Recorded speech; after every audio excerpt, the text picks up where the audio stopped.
Hi, art teachers. I'm going to show you some things you can do on AI and ChatGPT that could be helpful in your classroom. I started it here and I'm going to continue. So I'm already on ChatGPT. I'm going to hit my paperclip, and I have a couple images here. This is a seventh grader's piece of artwork that was just finished. I'm going to upload that using the paperclip, and I'm going to type in give me feedback to improve this artwork.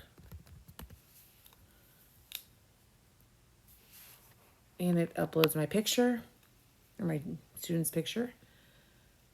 And it gives suggestions, positive suggestions to enhance the artwork, refine shapes and lines, add depth, add color variation, which if you look at that, that could all make the artwork more interesting. You could also write what elements of art are present in this.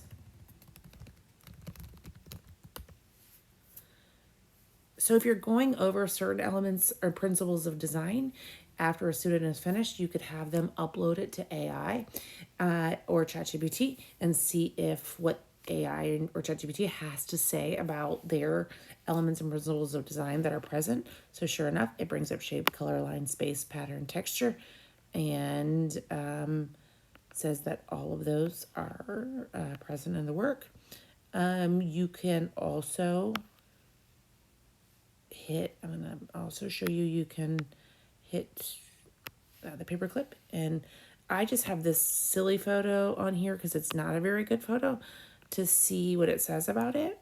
You could upload two students' artwork or a student's artwork. Like, let's say you were doing a project based on Basquiat. You could upload a student's piece of artwork and a piece of Basquiat's artwork and say, compare and contrast these works, or is this piece of artwork similar to this piece of artwork? So I could also say compare and contrast. Oops, I keep hitting caps lock. These two images. So these couldn't almost be more different from each other. One of them is a student artwork that is painted. Another one is a photo taken out my window. That's an old store that I have been to many years ago.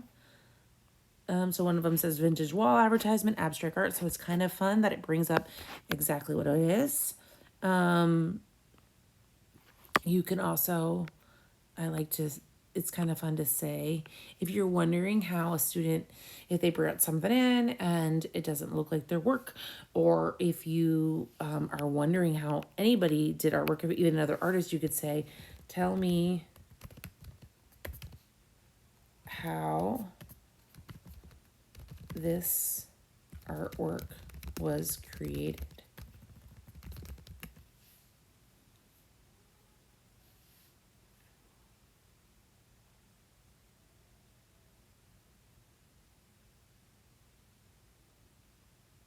Okay, it's thinking.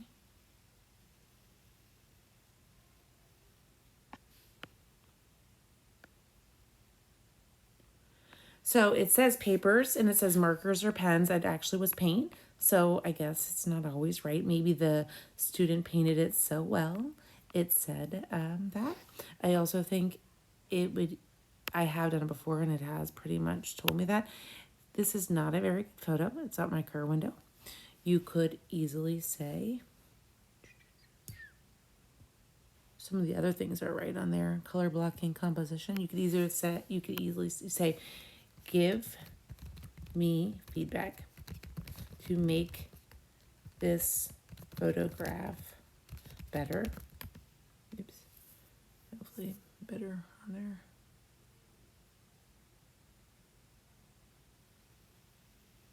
So it tells you composition, focus, exposure, lighting, editing, and perspective correction. So that would be really useful for me in my digital classroom, because sometimes students think no matter what, if they just take a photo, it's a good photo. I feel like I'll be using this almost on every photo to have someone else tell them like, oh, it's not very interesting, or you didn't really compose it as well as I'd like. Or if they ChatGPT says it's great, that'd be also great too.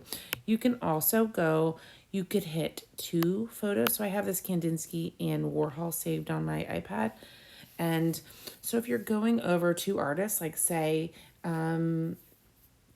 Brock and Picasso, who are both cubists, you could say, compare and contrast these artists. Also, these are Kandinsky and Warhol, who would be from different time periods, but you could say, what are the similarities and differences in these two pieces of art?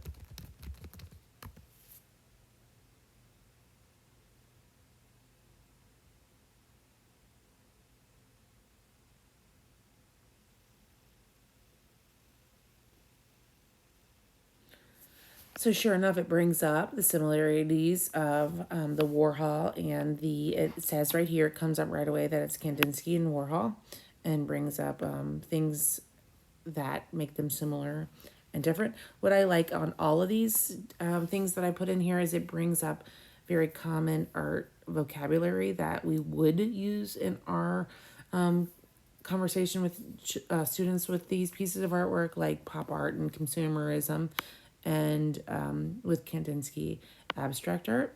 So I find that this might be a useful tool if we want students to research artists, or if we go to the art museum, they could take a photograph of something. I also think we always get students that say, I could do that, or why is this in an art museum? Let's just say we could upload the Kandinsky and say, why is this a good piece of art?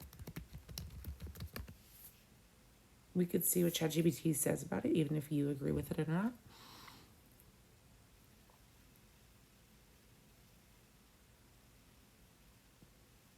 So it might just be kind of fun conversation piece for a student if they don't understand a piece of artwork or something. Maybe they could read somebody else's words about why it's in an art museum or why it has become a part of art history. So I thought those could be some good starting point for us to use AI in the classroom in a positive, constructive way.